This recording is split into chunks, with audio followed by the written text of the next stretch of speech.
Good afternoon, Miss Marife. Good afternoon too, ma'am. Okay, Miss Marife, can you tell me about yourself? I'm Marife Habinar, 23 years old, from Philippines. I'm single.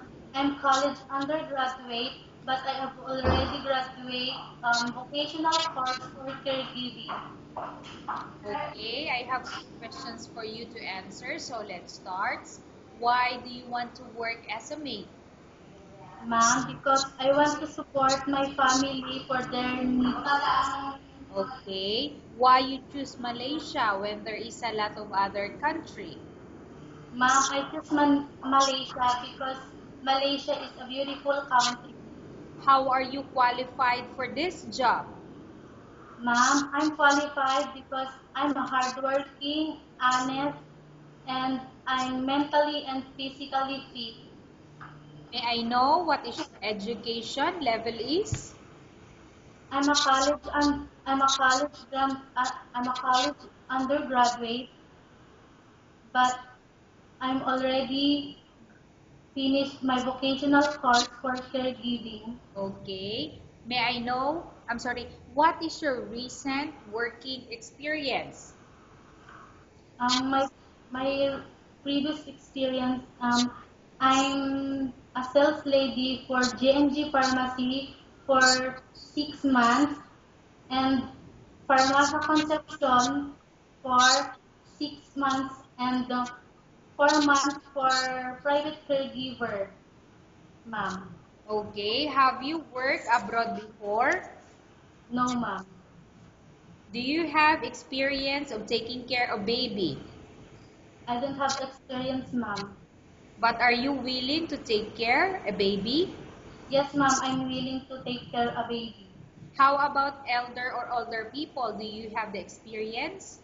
Yes, ma'am, I have experience. Okay, so whose elder you are taking care of? I'm taking care of 86 years old. Mr. Tan Chun Wee had a stomach stomach ache disease. Okay, so who is this Mr. Tan Chon Wei?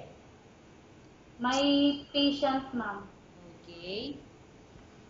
Do you have any other special skills?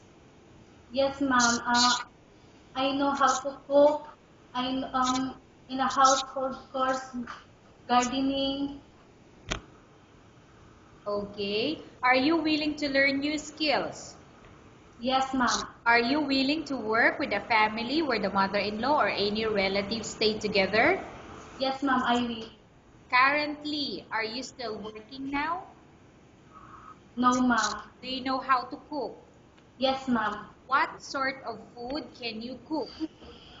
Only a Filipino food, ma'am, like adobo, sinigang, fried.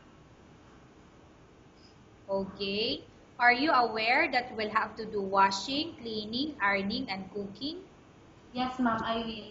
From all the house chores like cooking, cleaning, ironing, and washing, which do you like most? I like all, ma'am. Okay. You are not allowed to use handphone or cell phone during working hours. Yes, ma'am. I will. You are only allowed to use handphone or cell phone after you finish all the works given to them. Yes, ma'am. I will. You are strictly needed to surrender the handphone or cell phone to your employer in the morning, and your employer will return back to you once you're going to bed. Yes, ma'am.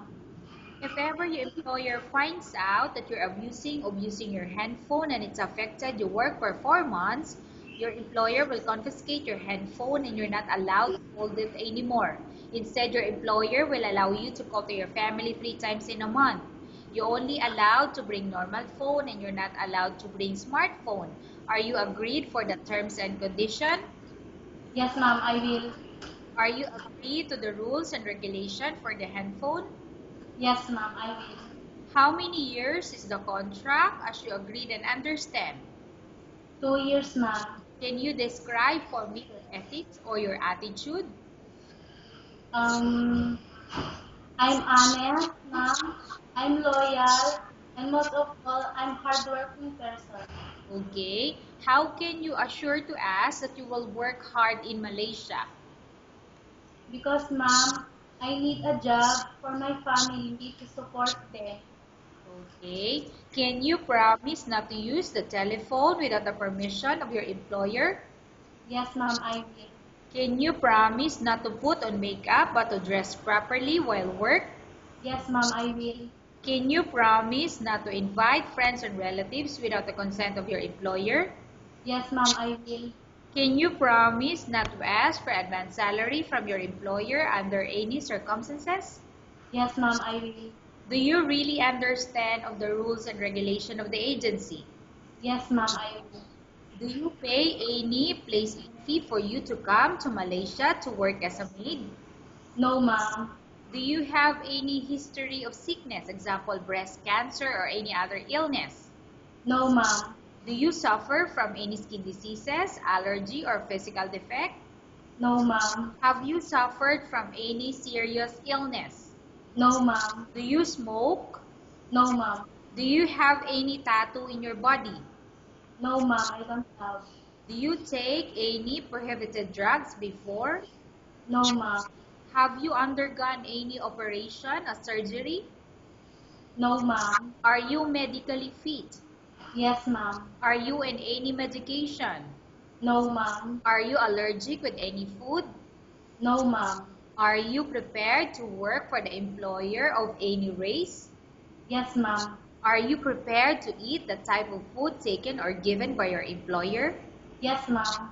Are you afraid of being left alone in the house? No, ma'am. Are you afraid of dogs or other pets? No, ma'am. Can you promise to work according to instruction from your employer? Yes, ma'am. Do you have any immediate family working in Malaysia? No, ma'am. Okay, Miss Marife, we have finished our question section. Let's go to case study.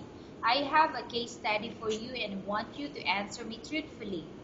Upon arrival in Malaysia within 6 months, if ever any of your family members pass away, what will you do? Will you continue to work till finish your contract or you will go back?